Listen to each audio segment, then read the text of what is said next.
So friend, आज का हमारा फर्स्ट वर्ड है लौ। लौ, दिए की जो लौ होती है, पूजा के समय हम जो दिया जलाते हैं उसकी जो लौ होती है उसे हम इंग्लिश में फ्लेम कहते हैं। फ्लेम यानी कि लौ। पूजा या फिर अर्चना या फिर इबादत, पूजा या अर्चना को हम इंग्लिश में वर्शिप कहते हैं। वर्शिप यानी कि पूजा या फिर अर्चना। अगला वर्ड है हमारा सामग्री। सामग्री जो होती है पूजा के लिए हम एकत्रित करते हैं, इस सामग्री को हम इंग्लिश में मटेरियल बोलते हैं। मटेरियल यानी कि सामग्री। अगला वर्ड है पूजा की थाली। पूजा की जो थाली होती है जिसमें हम पूजा करते हैं, इसे हम इंग्लिश में वर्शिप प्लेट बोलते हैं। वर्शिप प्लेट यानी कि पूजा की थाली। अगला वर्ड है पूजा की सामग्री। और जो पूजा की जो सामग्री होती है उसे हम इंग्लिश में कहते हैं वर्शिप मटेरियल। वर्शिप मटेरियल यानी कि पूजा की सामग्री। दीपक या फिर दिया, कुछ इस तरह का दीपक या फिर दिया अपने मंदिर में जलाते हैं, इसे हम इंग्लिश में लैंप बोलते हैं। लैंप यानी कि दीपक या फिर दिया।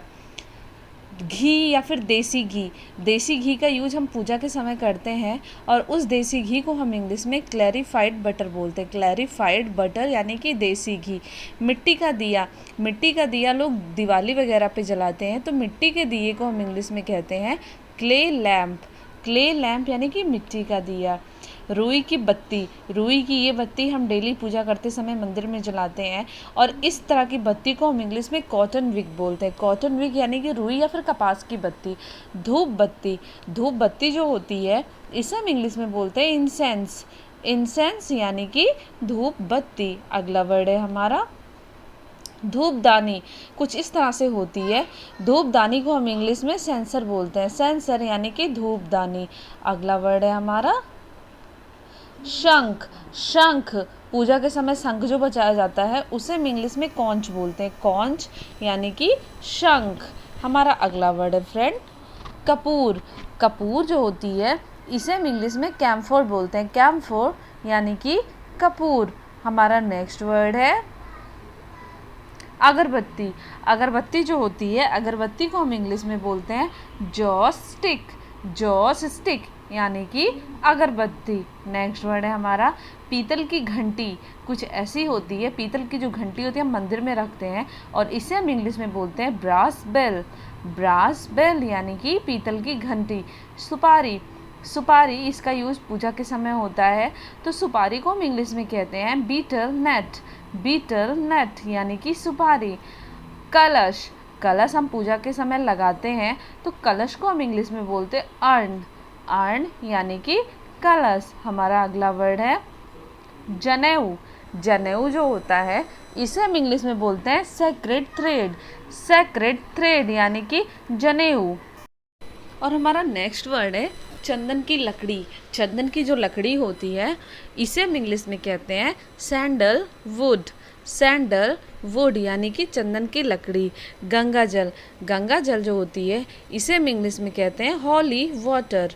हॉली वाटर यानी कि गंगा जल। हमारा नेक्स्ट वर्ड है सिंदूर। सिंदूर जो होता है उसे हम इंग्लिश में बोलते हैं वर्मिलियन।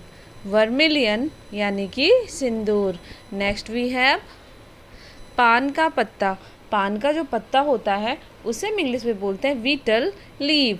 वीटल लीव यानी कि पान का पत्ता। नेक्स्ट है हमारा लौंग। लौंग को हम इंग्लिश में बोलते हैं क्लोव। क्लोव यानी कि लौंग। सो हमारा अगला वर्ड है दोस्तों तुलसी का पत्ता।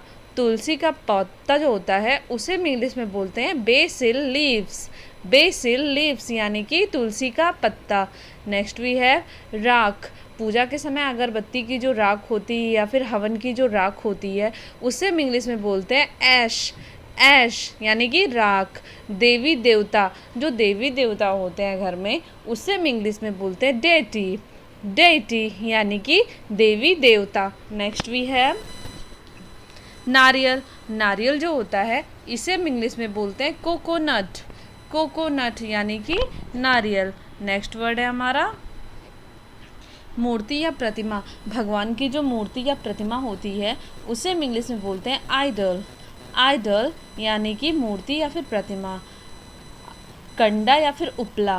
कंडा या फिर उपला जो होता है उसे हम इंग्लिश में बोलते हैं काऊ डंग केक।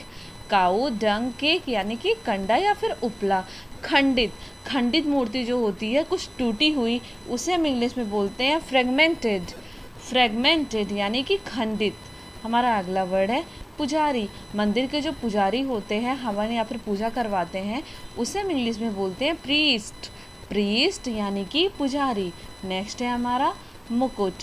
भगवान जो अपने सर पे जो मुकुट लगाते हैं, उसे हम इंग्लिश में बोलते हैं क्राउन। क्राउन यानी कि मुकुट। नेक्स्ट वर्ड है हमारा आस्था, विश्वास या फिर श्रद्धा, इसे हम इंग्लिश में कहते हैं फेथ। फेथ यानी कि आस्था, विश्वास या फिर श्रद्धा। नेक्स्ट भी है भक्त। भक्त जैसे कि मीरा जी श्री कृष्ण की भक्त थी, तो उसे हम इंग्लिश में कहेंगे डेवोटी। डेवोटी यानी कि भक्त। नेक्स्ट है हमारा माला। फूलों की माला कुछ इस तरह से होती है जो मूर्ति वगैरह पे लगाई जाती है, इसे हम इंग्लिश में कहेंगे गारलैंड। गारलैंड। नेक्स्ट है हमारा दुआ या फिर प्रार्थना। जो दुआ और प्रार्थना हम करते हैं, उसे हम इंग्लिश में कहते हैं प्रेयर। प्रेयर यानी कि दुआ या फिर प्रार्थना। नेक्स्ट भी है प्रसाद या फिर चढ़ावा। जो प्रसाद चढ़ाते हैं, हम भोग लगाते हैं जिससे भगवान जी का, उसे हम इंग्लिश में कहते हैं ऑफरिंग। ऑफरिंग यानी कि प्रसाद या फिर चढ़ावा। गदा।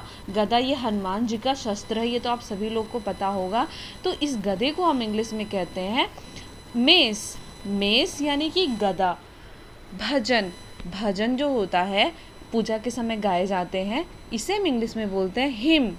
हिम यानी कि भजन। नेक्स्ट वर्ड है हमारा त्रिशूल। और त्रिशूल ये शिव शंकर भगवान का शस्त्र है। त्रिशूल जो होता है उसे हम इंग्लिश में बोलते हैं ट्राइडेंट। ट्राइडेंट यानी कि त्रिशूल। उपवास या व्रत। उपवास या व्रत जो हम करते हैं नवरात्रि, शिवरात्रि, इन सब दिनों में, इसे हम इंग्लिश में बोलते हैं फास्ट। फास्ट। चक्र।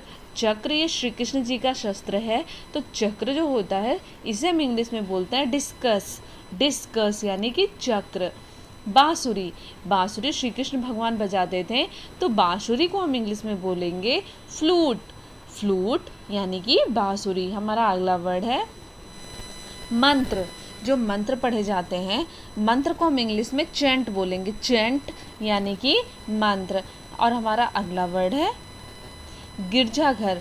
गिरजाघर इसे हम इंग्लिश में बोलते हैं चर्च। चर्च। चर्च यानी कि गिरजाघर। नेक्स्ट वर्ड है हमारा मंदिर। मंदिर को हम इंग्लिश में बोलते हैं टेम्पल। टेम्पल। टेम्पल यानी कि मंदिर। हमारा अगला वर्ड है दोस्तों मस्जिद। मस्जिद जो होता है इसे हम इंग्लिश में बोलते हैं मॉस्क। मॉस्क यानी कि मस्जिद। और आज का हमारा लास्ट वर्ड है शुभ मुहूर्त।